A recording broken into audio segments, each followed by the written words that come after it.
Hello everyone and welcome to Rollinish. I'm Matt, and in this video we're looking into Xanathar's Guide to Everything.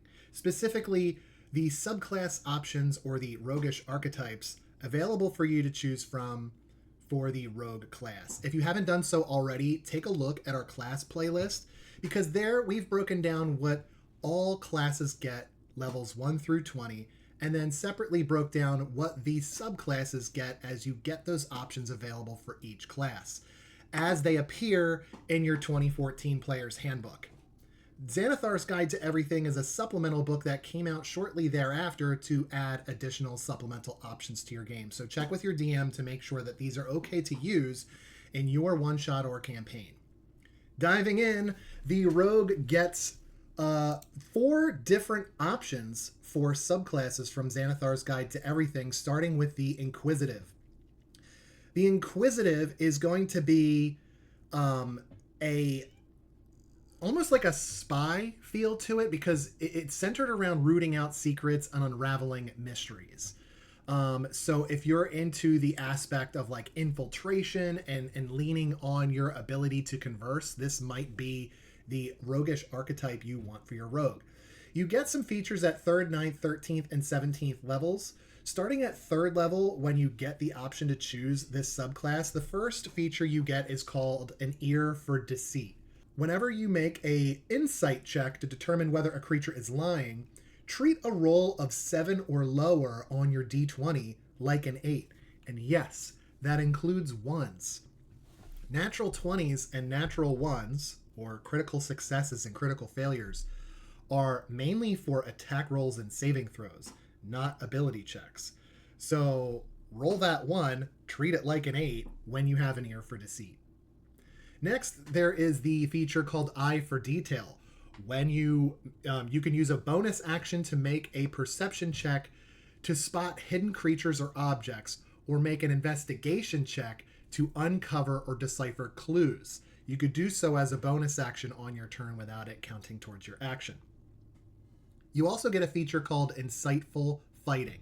As a bonus action, you can make an insight check against a creature you can see that isn't incapacitated, contested by the target's deception check. So you're going to roll insight, your target's going to roll deception. If you succeed, you can use your sneak attack against the target even if you don't have advantage on the attack roll, but not if you have disadvantage on it. This benefit lasts for 1 minute or until you successfully use this feature against a different target. At 9th level, you get a feature called Steady Eye. You have advantage on perception and investigation checks if you move no more than half your speed during the same turn. This would be great when you're turning over a room as you enter it, or maybe post-combat and you're searching bodies or searching the room that you're in.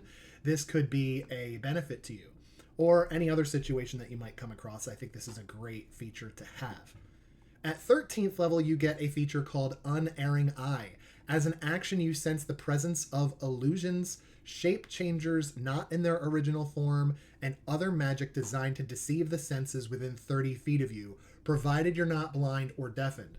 You sense that an effect is attempting to trick you, but you gain no insight into what is hidden or into its true nature. You can use this feature a number of times equal to your wisdom modifier, and you regain all expended uses of it when you finish a long rest.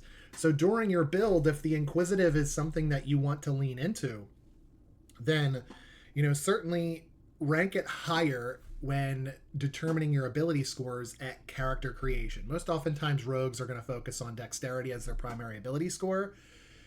This is where you might want to lean into wisdom, because the checks that you've seen in these features, like insight, perception, those lean heavily into wisdom, as does this Unerring Eye feature.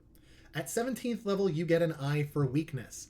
While your Insightful Fighting feature applies to a creature, your sneak attack damage against that creature increases by 3d6. So, remember, Insightful Fighting is using that bonus action, Insight versus Deception, and if you win, you get to use your sneak attack. When that applies, Eye for Weakness kicks in and gives you an additional 3d6 towards that sneak attack damage. 100% worth it to do this. But again, Eye for Weakness starts at 17th level, so you're really going to have to work that rogue all the way up to 17th level to get this. But any extra damage, in my opinion, is worth it. Next, we have a different option called the Mastermind. The Mastermind is going to be a rogue where words are your weapon. Secrets and favors are your treasure.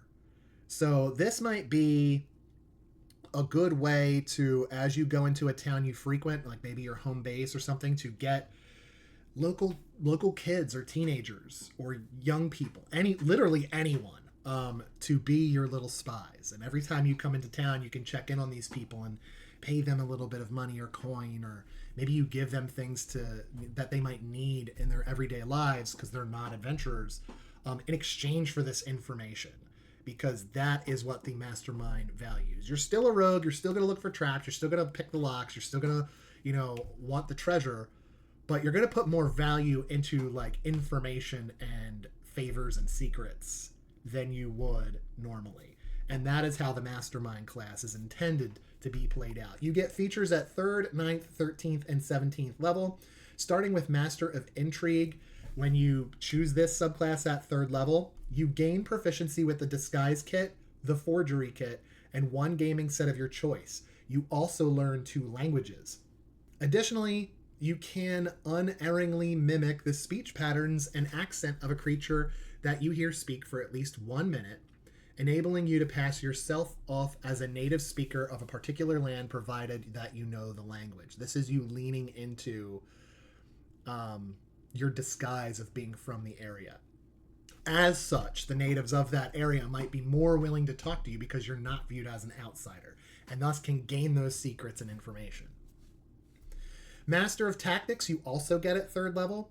You can use the help action as a bonus action. Additionally, when you use the help action to aid an ally in attacking a creature, the target of the attack can be within 30 feet of you rather than within 5 feet of you, if the target can see or hear you. I love this because the help action is very underused. For those of you who might not be familiar with the help action, let's say somebody's going to make an ability check. Let's say that they're going to check for traps. If another player wants to use the help action, I typically give the player that's searching advantage on their check because they're being helped by another member of the party.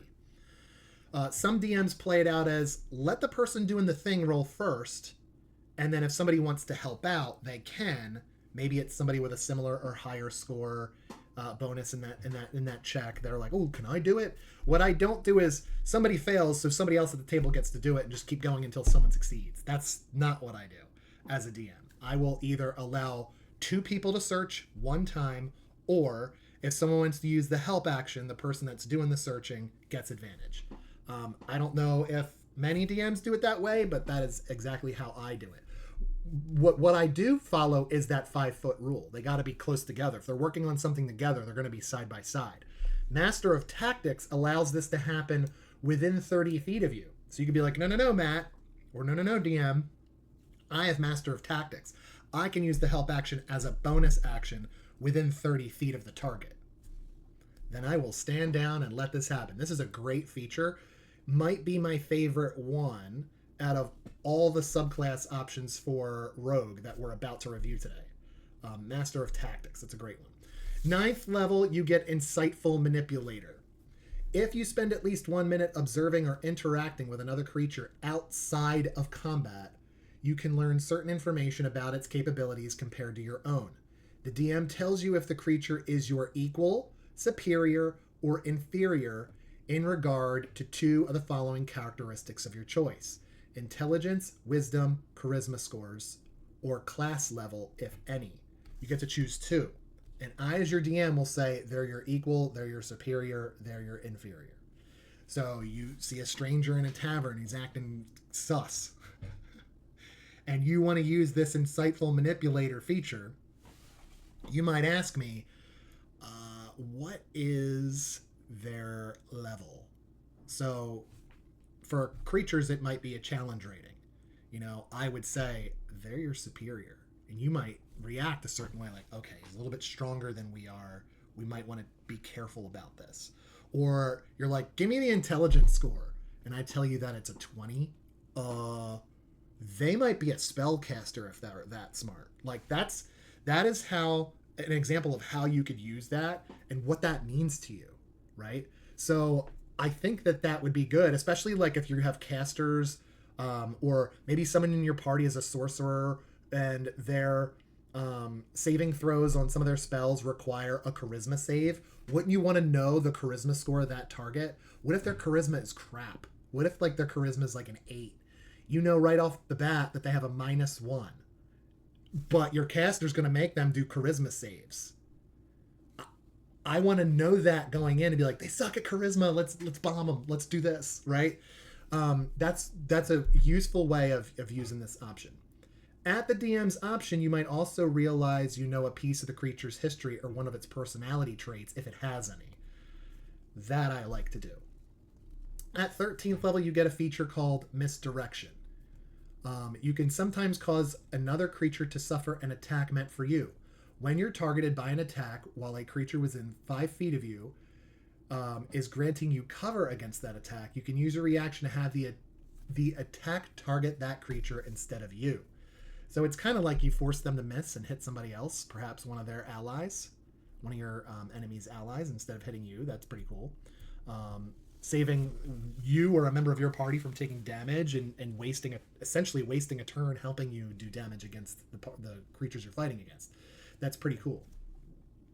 So just be aware when you have other creatures within 5 feet of you, you can direct or use that misdirection feat to your advantage.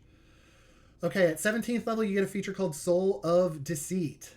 You can prevent false thoughts by succeeding on a deception check contested by the mind reader's insight check. This is so your thoughts can't be read by telepathy or other means unless you're letting it happen. Okay? You would do a deception check followed by whoever's trying to read your mind's insight check. It's almost like you could tell they're trying to read your mind and thus you want to feed them non-truth, right? Instead of blocking it, let them think that they're getting information, just it's the wrong information. Additionally, no matter what you say, magic that would determine if you were telling the truth indicates you are being truthful if you so choose, and you can't be compelled to tell the truth by magic. So this Soul of Deceit could work against a spell like Zone of Truth, which requires you to tell the truth if you fail the saving throw that is part of the spell casting. So that is very much a great feature to have for this type of subclass. And that, my friends, is Mastermind. Next, we have Scout. A Scout is going to be like the eyes and ears of their group. They're going to spy. They might be bounty hunters. Things like that. You get features at 3rd, 9th, 13th, and 17th level. Starting at 3rd level, when you choose this subclass, it starts with Skirmisher. You're difficult to pin down in a fight. You can move up to half your speed as a reaction when an enemy ends its turn within 5 feet of you. That movement does not provoke opportunity attacks. Love it. So it's like when they get settled, you could be like, nope, I'm not getting flanked, and just move and it won't provoke opportunity attacks. Survivalist is the other feature you get at 3rd level when you choose this archetype, and you gain proficiency in the nature and survival skills if you don't already have it. So if you know you're going to choose this at character creation when you're allowed to choose some skills to be proficient in, don't choose those 2 things because you're getting them as freebies at 3rd level, okay? And thus you'll have more skills that you're proficient in. Your proficiency bonus is doubled for any ability checks you make that uses either of those proficiencies. So if you're not using D&D Beyond, you're going to want to know that and then double that proficiency score when you're adding up your modifiers for those 2 checks. At 9th level, you get Superior Mobility. Your walking speed increases by 10 feet. If you have a climbing or swimming speed, this increase applies to those speeds as well. So that has to do with your character lineage or origin or race that you choose. Some of them do gain climbing speeds or swim speeds. So know that that's part of your build if you're really going to lean into the Scout archetype, because you'll get that boost to your swim or your climbing speed. At 13th level, you get Ambush Master. You excel at leading an ambush and acting first in a fight. You have advantage on initiative rolls. That's important. I feel like the initiative roll is can be very underutilized. I don't know is the right term. I think it's very important. The order in which the party goes is very important. I've seen at some tables people roll low on initiative and be like, it's fine, it's just initiative. You want to go first. You want to set up your attack and not be on the defense or reacting the entire time you're in combat. I think the sweet spot is having my enemies somewhere in the middle, because some of my party can set things up. The enemies will go, and then the people at the bottom of the initiative can kind of react to what is happening. For somebody like a rogue who gets sneak attack and things advantage on certain types of attacks, it's all geared towards going first or early in the initiative order. This is very, very important. To have advantage on initiative rolls is great because it increases your chances of going higher in the order. In addition, the first creature you hit during the first round of combat becomes easier for you and others to strike. Attack rolls against that target have advantage until the start of your next turn. So a lot of parties like to focus fire. If you're going first, that creature you hit, it's kind of like you even want to role play, let's get this guy, and everybody gang up on that one particular enemy. That would be Ambush Master, and a good example of that. Lastly, at 17th level, you get Sudden Strike. It's like attacking with vicious, deadly speed. If you take the attack action on your turn, you can make one additional attack as a bonus action. So this is kind of like the rogue getting extra attack. This attack can benefit from your sneak attack even if you already used it this turn, but you can't use your sneak attack against the same target more than once in a turn. I think the ability to attack a creature and do extra damage is worth the one swing they get at you with an opportunity attack. I think that's worth it. Next and last, we have the Swashbuckler. Swashbuckler is probably what you think it is. This is somebody who excels in single combat, can fight with two weapons safely, and maybe has a bit of piracy in their background. You don't have to be a pirate, but for me, I feel like if you're going to have that pirate background or smuggler background, Swashbuckler would be a great subclass for that. It's someone who relies on elegance and speed and charm, all in equal parts. You're going to be more of a duelist than somebody that's going to be like a warrior clad in armor. So maybe like your rapier is your best friend here. You get some really cool features at 3rd level, 9th, 13th, and 17th. Starting with 3rd level, when you choose this, you get fancy footwork. You learn how to land a strike and then slip away without reprisal. During your turn, if you make a melee attack against a creature, that creature can't make opportunity attacks against you for the rest of your turn. So you can stick and move, right, if you wanted to. Rakish Audacity.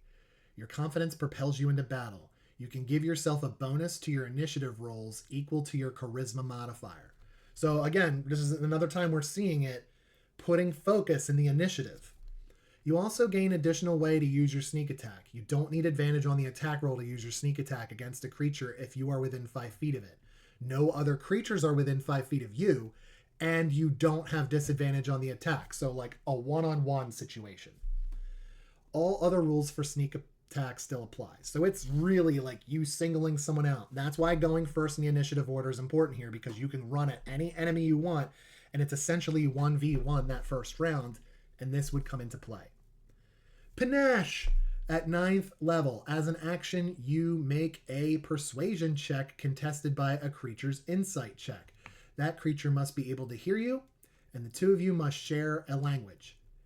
If you succeed on the check and the creature is hostile to you, it has disadvantage on attack rolls against targets other than you, and can't make opportunity attacks against targets other than you.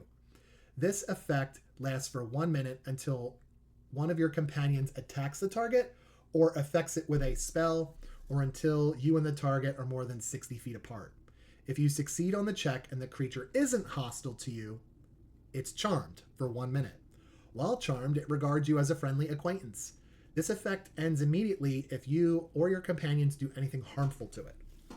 So you want to slip past a guard, and it's just a guard at a door, 1v1, make a beeline for him or her, and use this feature, your panache. Because if they're not hostile to you, they're just a guard. It doesn't mean that they're ready to fight you at all times. They might not know who you are or what your business is. Go ahead and charm them, and they're going to be like, oh, it's you. Oh, you want to go in? Oh, come on in. Like, that's a great way to use this. At 13th level, you get Elegant Maneuver. You can use your bonus action on your turn to gain advantage on the next acrobatics or athletics check you make during the same turn. This is great for when you're sneaking around, right? Maybe you're going rooftop to rooftop being sneaky, and you're going to need some of those athletics and acrobatics checks to jump and stick the landing and things like that. Sneaking around, this Elegant Maneuver feature is tailor-made for that.